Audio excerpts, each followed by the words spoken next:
I know. It's rough out there. You go online and it's like a horror show. The older you get, the less attractive men are. The older you get, the more damaged men are. The older you get, the fewer ugly, damaged men are even bothering to show up for you.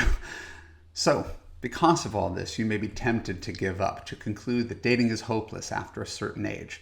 In this Love You podcast, I want to restore your sense of hope and show you why there are plenty of quality guys in the marketplace, no matter what your age. Stick around.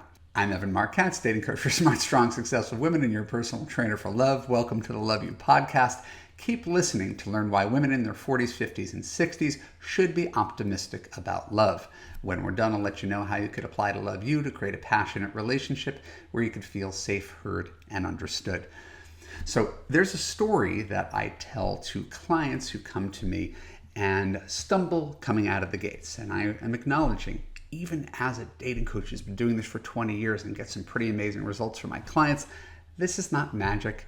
Some people are going to stumble and skin their knee and get disappointed and get ghosted and all that kind of stuff. It's inevitable when you go through the dating process that there's going to be some disappointment and rejection.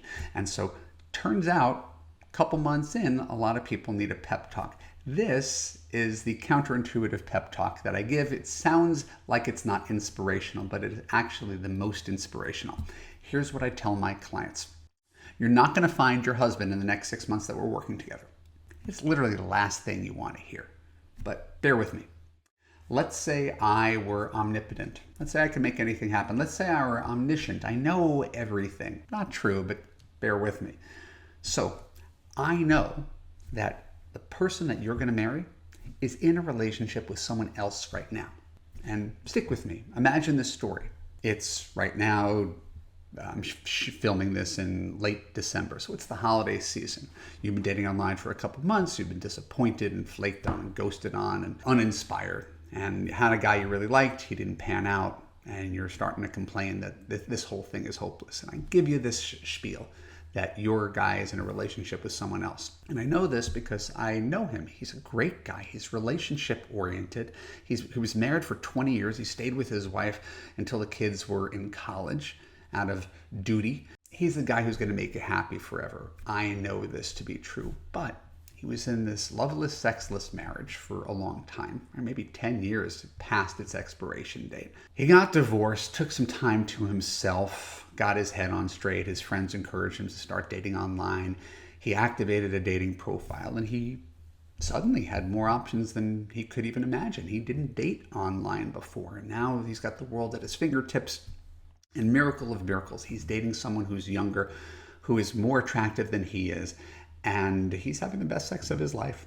And he can't believe it, and he's holding on for dear life because he knows that this one is a little bit unstable, a little bit volatile, and he already has doubts in his head, but the good is so good. Right now, she's not demanding that much of him, and he's okay with that. And it's the holidays, and he couldn't break up with her now. And then it's Valentine's Day, and they already have plans to go on vacation over April, right? Her kids' spring break. I'm making up a story, but it's a reasonable story.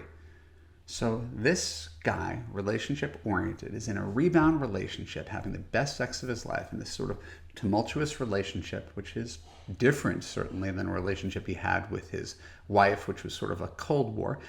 And he's thinking he's going to break up with her in late spring, take a month off, recharge, reactivate his profile comes summertime. Now, if that's true, doesn't it stand to reason that you shouldn't sweat anything that happens until you meet this guy next summer? Doesn't it stand to reason that you should keep your dating profile online and keep on going through this process until you meet him instead of pulling up and giving up because it's been frustrating? Why, yes, it does. And that's the whole point of the story. Your guy might not even be dating online at this time, but you don't know that. So you have to persevere. You have to keep going. But if your guy is not available until summer and you don't know that, then you can utilize this time, the 6 months that we're together, to do what?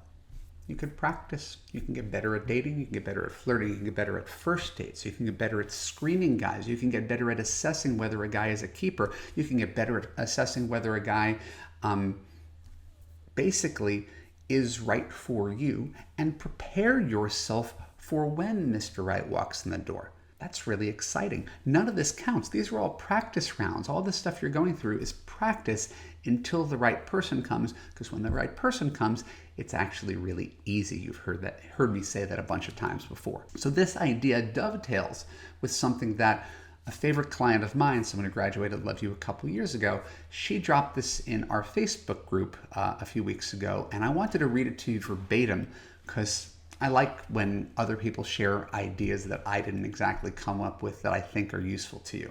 So here's what she wrote, with her permission. My boyfriend, guy she's been seeing for a couple of years right now after graduating Love You, my boyfriend was married to someone else for 15 years.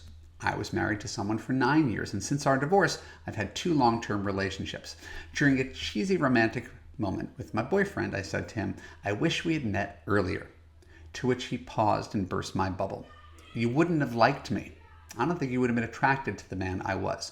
Then he told me all the reasons why. I said nothing, but internally I agreed with him. We were not a match for each other until the moment we met.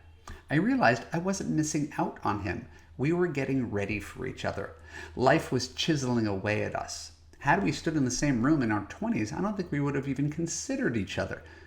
I think of the dating pool as a rotation of evolving people. Each person is at a different phase of life. Each experience molds us.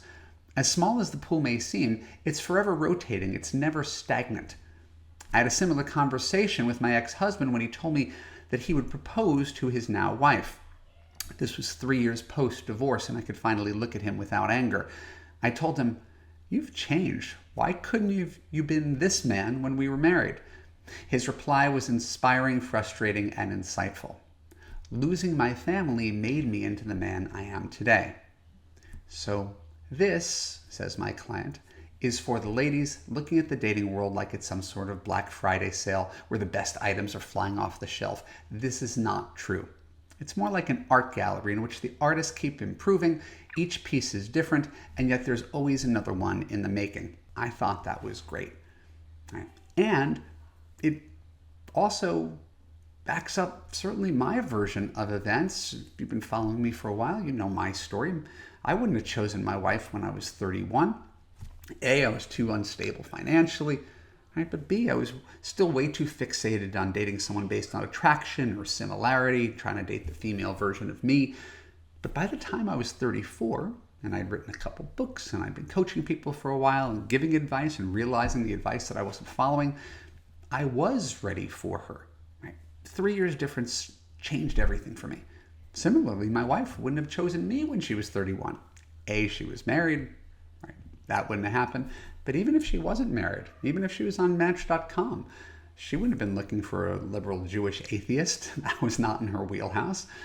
And so we were fortunate enough that we met in real life. Even though we were both dating online at the same time, we would have been ships passing in the night. So these are just 3 short anecdotes in the space of this podcast to illustrate a larger principle. Right? It's not that there's this finite supply of people and all the good ones are coming off the board like a game of musical chairs. The person who didn't seem right for you at 40 might be very right for you at 50, and so on and so forth. So if you are in your 40s or 50s or 60s, like a lot of my clients, and you feel like you've seen it all, remember, you haven't. You're basically working off of a relatively small sample size of the kind of men that you've chosen in the past. And if you learn to choose different men, your whole dating experience can change. Your future partner might be going through the same process, learning to make better decisions in love. He might not have been open to you before, but when you meet him, it'll be magic. Right? And you can't meet him if you give up on dating and online dating. My clients in Love You who embrace this principle are the ones who send me their wedding photos that I post on my website. These are the ones who give advice to the other women in the Love You community because they're out there living it. Right? No matter where you live, what you do, how old you are, what you look like, love can be yours if you persevere and make different decisions with men. All you have to do, go to www.evanmarckatz.com/apply, book a call with me, and I will take care of you. My name is Evan Marc Katz. Thanks for coming into the Love You podcast. For more episodes like this, click on the subscribe button, ring the bell, and choose all to get notified when new content comes out. And if you really want a man, after all this time, who makes you feel safe, heard, and understood. Go to www.evanmarckatz.com/apply. Watch my free video on how to fix your broken man picker. And when you're done, fill out an application to join other smart women in a coaching community where you could finally get the love that you deserve. I'll see you there. Take care.